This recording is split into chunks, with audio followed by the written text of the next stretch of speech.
So Kurumi has been out for just a little over a year now and... Wait, what? What do you mean they're not the same character? Oh, I mean the other emotionally unstable psycho, Hanabi Sparkle. My bad. But to be fair, they are both morally gray at best. Pretty sharp, aren't you? Chicken winged boy. Yep, it was love at first slur.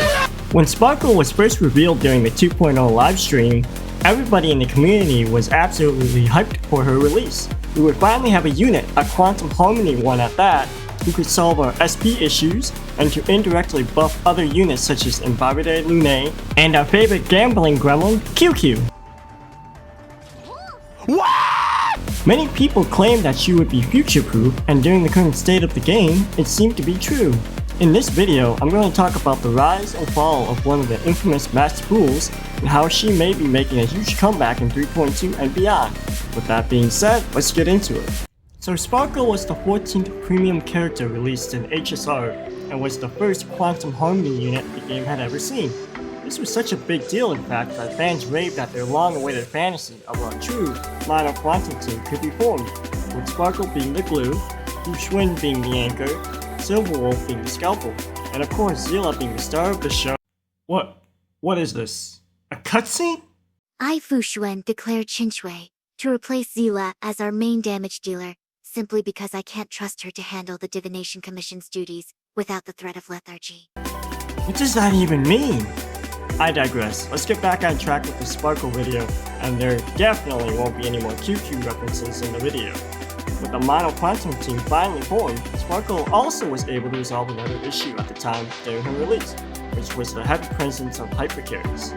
She finally allowed Daniel to be able to fully unleash his powers without the constraints or worries of running out of SP, since her ultimate refreshed the team with 4 skill points, and her presence allowed for up to 7 skill points to be used.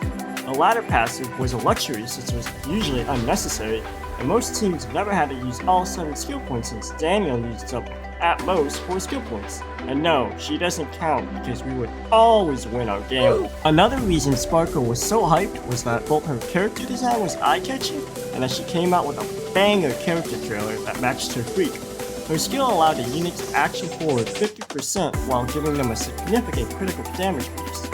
At the time, she was considered to be a replacement for Bronya. She was so strong that even without Acheron's E2, she was still considered best in slot for a lot of content creators in an Acheron-led team. Unfortunately, everything wasn't peaches and rainbows. Before anyone could react, Sparkle was effectively cancelled.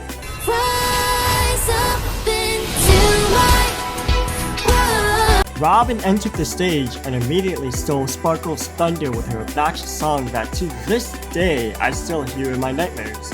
With the release of Robin during patch 2.5, she effectively ushered in the new meta by becoming the first unit to put the name Harm in Harmony.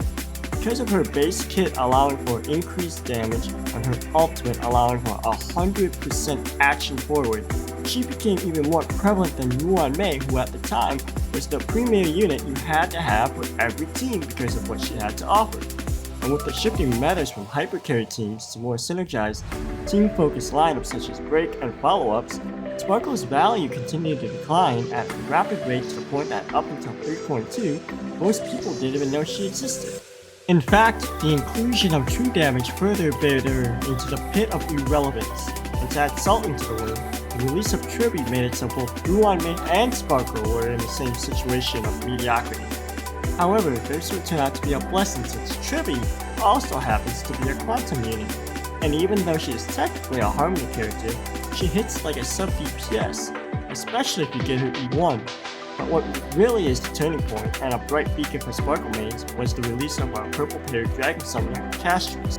Now, saying that Castrus is a controversial unit is putting it lightly. She single-handedly has set the community ablaze, and it wasn't because of her dragon breathing fire.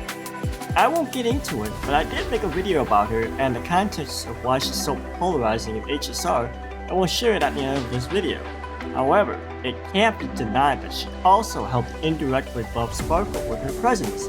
See, she is a Quantum Remembrance character who also benefits from Sparkle's Major Trace 3, which buffs up to 30% attack for quantum characters with the additional 15% flat damage buff for a grand total of 45% damage buff.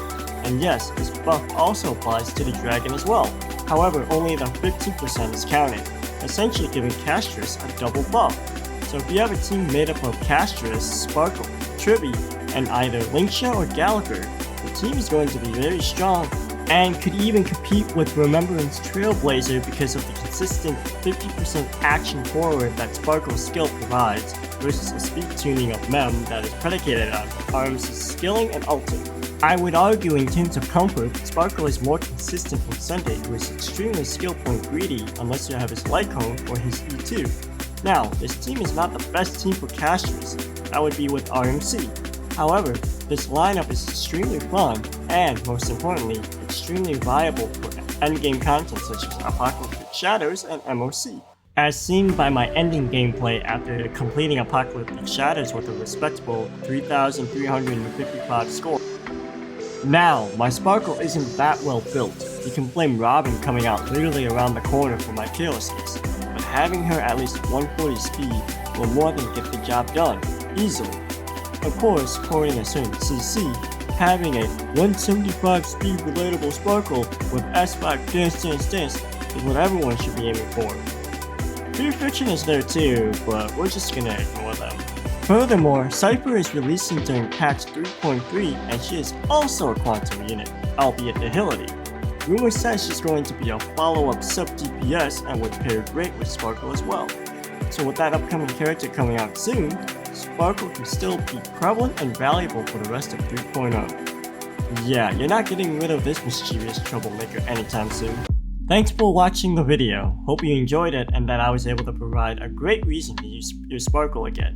She's too great of a character to be left on the sideline, and it truly is disappointing how HSR treated Sparkle up until now.